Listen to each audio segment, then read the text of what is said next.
Olá, povo de Deus, terceiro domingo da Páscoa, 1º de maio de 2022. Nossa reflexão de hoje é a partir de Atos 5, 27b, 32, 40b, 41. Apocalipse 5, de 11 a 14 e João 21, de 1 a 19.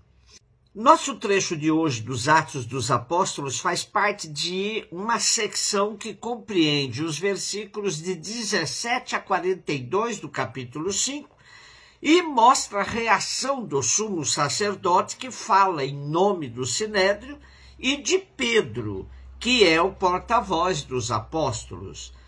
As autoridades judaicas não se conformam com a desobediência dos apóstolos que, mesmo proibidos de falar do nome de Jesus, encheram a cidade de Jerusalém com o anúncio da Boa Nova. E o sumo sacerdote, fingindo não se lembrar do processo da morte de Jesus, reclama que os apóstolos querem torná-los responsáveis por ela. Ora, eles foram tremendamente responsáveis por tudo o que aconteceu com Jesus. Pedro, diante dessa hipocrisia, não tem dúvidas e afirma: é preciso obedecer a Deus antes que aos homens. O conflito está posto e os apóstolos serão açoitados e proibidos de continuarem a pregar em nome de Jesus. Isso foi motivo de grande alegria para eles, terem sido considerados dignos de injúrias por causa do nome de Jesus. No texto da segunda leitura, Apocalipse, dessa nossa liturgia do terceiro domingo da Páscoa, temos aquilo que é fundamental neste último livro das Sagradas Escrituras, ou seja, a centralidade do Cordeiro de Deus. O Cordeiro imolado é digno de receber o poder, a riqueza, a sabedoria e a força, a honra, a glória e o louvor. E a multidão de anjos proclamava ao que está sentado no trono e ao Cordeiro o louvor e a honra, a glória e o poder para sempre.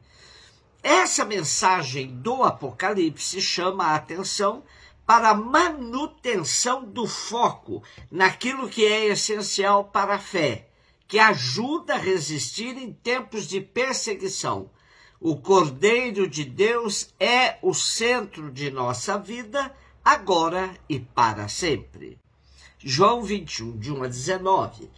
Jesus apareceu de novo aos discípulos à beira do mar de Tiberíades. A aparição foi assim: estavam juntos Simão Pedro, Tomé, chamado Dídimo, Natanael de Caná da Galileia, os filhos de Zebedeu e outros 2 discípulos de Jesus. Simão Pedro disse a eles: eu vou pescar. E eles disseram: também vamos contigo. Saíram, entraram na barca, mas não pescaram nada naquela noite. Já tinha amanhecido e Jesus estava de pé na margem. Mas os discípulos não sabiam que era Jesus. Então Jesus disse: moços, tendes alguma coisa para comer? Responderam: não. Jesus disse-lhes: lançai a rede à direita da barca e achareis. Lançaram, pois, a rede e não conseguiam puxá-la para fora por causa da quantidade de peixes. Então o discípulo a quem Jesus amava disse a Pedro: é o Senhor. Simão Pedro, ouvindo dizer que era o Senhor, vestiu sua roupa, pois estava nu, e atirou-se ao mar. Os outros discípulos vieram com a barca, arrastando a rede com os peixes. Na verdade, não estavam longe da terra, mas somente a cerca de 100 metros. Logo que pisaram a terra, viram brasas acesas com peixe em cima e pão. Jesus disse-lhes: trazei alguns dos peixes que apanhastes. Então Simão Pedro subiu ao barco, arrastou a rede para a terra. Estava cheia de 153 grandes peixes. E apesar de tantos peixes, a rede não se rompeu. Jesus disse-lhes: vinde comer. Nenhum dos discípulos se atrevia a perguntar quem era ele, pois sabiam que era o Senhor. Jesus aproximou-se, tomou o pão e distribuiu-o por eles, e fez a mesma coisa com o peixe. Esta foi a terceira vez que Jesus, ressuscitado dos mortos, apareceu aos discípulos. Depois de comerem, Jesus perguntou a Simão Pedro: Simão, filho de João, tu me amas mais do que estes? Pedro respondeu: sim, Senhor, tu sabes que eu te amo. Jesus disse: apacenta os meus cordeiros. E disse de novo a Pedro: Simão, filho de João, tu me amas? Pedro disse: sim, Senhor, tu sabes que eu te amo. Jesus lhe disse: apacenta minhas ovelhas. Pela terceira vez perguntou a Pedro: Simão, filho de João, tu me amas? Pedro ficou triste porque Jesus perguntou 3 vezes se ele o amava. E respondeu: Senhor, tu sabes tudo, tu sabes que eu te amo. Jesus disse-lhe: apacenta as minhas ovelhas. Em verdade te digo, quando eras jovem, tu te cingias e ias para onde querias. Quando fores velho, estenderás as mãos e outro te cingirá e te levará para onde não queres ir. Jesus disse isso, significando com que morte Pedro iria glorificar a Deus. E acrescentou: segue-me. Esse capítulo é acréscimo evidente, provavelmente acrescentado por um membro da escola de João, e muito cedo, pois consta em todos os manuscritos, afirma o exegeta Luiz Alonso Scheckel. É possível que tenha retomado um relato precedente da vocação de apóstolos e o tenha transformado à luz da Páscoa, como se a ressurreição selasse definitivamente a vocação e a missão. Junto com a aparição, vemos uma sequência de temas eclesiais: apostolado como pesca, ação pastoral de Pedro, fecundidade do trabalho apostólico, é o Senhor como título, Eucaristia. Trata-se de um texto com profundas relações com o capítulo 6 de João. Pelos nomes dos apóstolos mencionados, vemos a relação com o início do Evangelho.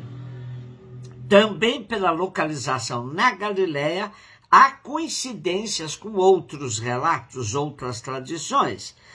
E pelo pão e peixes, podemos relacionar, sim, com João 6, de 1 a 14, o capítulo do pão da vida, que começa com o sinal dos pães. A aparição acontece ao ar livre, no contexto das tarefas cotidianas. A relação entre Pedro e o discípulo amado é a mesma que temos nos capítulos precedentes, onde o discípulo amado sempre leva vantagem.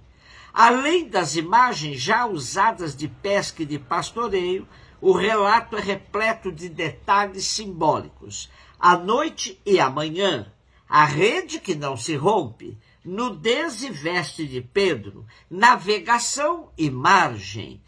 Isso nos indica que não podemos ler esta perícope como se fosse uma crônica, mas sim como uma página teológica. O texto mostra a cena da pesca e da refeição e depois do diálogo de Jesus com Pedro. Na primeira parte temos a referência a 7 discípulos, não se sabe ao certo se isso é proposital. A pescaria se dá à noite, que era um momento bom para a pesca, mas não pescaram nada. É a noite das trevas, na qual sentirão a ausência de Jesus, apesar de estar perto. Eles têm de experimentar o fracasso.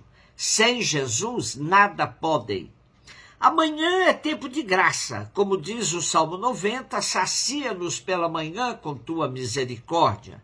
Porém, mesmo com o tempo favorável, eles não reconheceram que era Jesus, que se mantém livre em suas representações pós-ressurreição, a ponto de que o olhar empírico sem a penetração da fé não o pode reconhecer.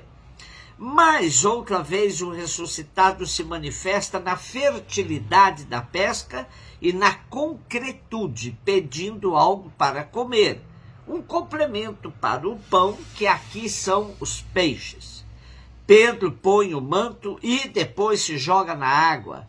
Pode significar a impaciência do apóstolo ou a necessidade de purificação antes de se aproximar do mestre. E o arrastar a rede sem colocar os peixes na barca sinaliza a força de Jesus de atrair todos a si. E a rede não se rompeu, símbolo da unidade da igreja. É inegável a dimensão eucarística do relato, quando Jesus toma o pão e o reparte e faz o mesmo com o peixe.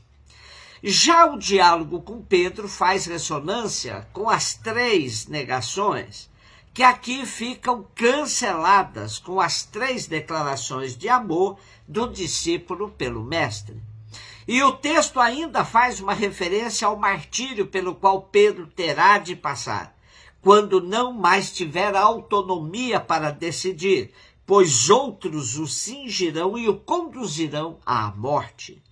Esse Pedro que passou pelo teste do amor a Jesus está agora apto para segui-lo, deixando de lado Pedro das 3 negações. Quando Pedro diz a Jesus, tu sabes tudo, indica que ele sabe ler seu pensamento, mas não só, lê também seus sentimentos. Daqui para frente, portanto, não será mais preciso que o próprio Jesus venha confirmar seus discípulos, venha ratificar a obra que está sendo realizada pela comunidade.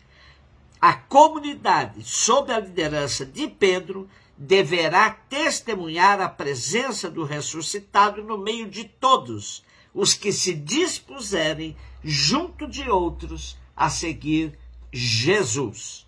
Um beijo no seu coração.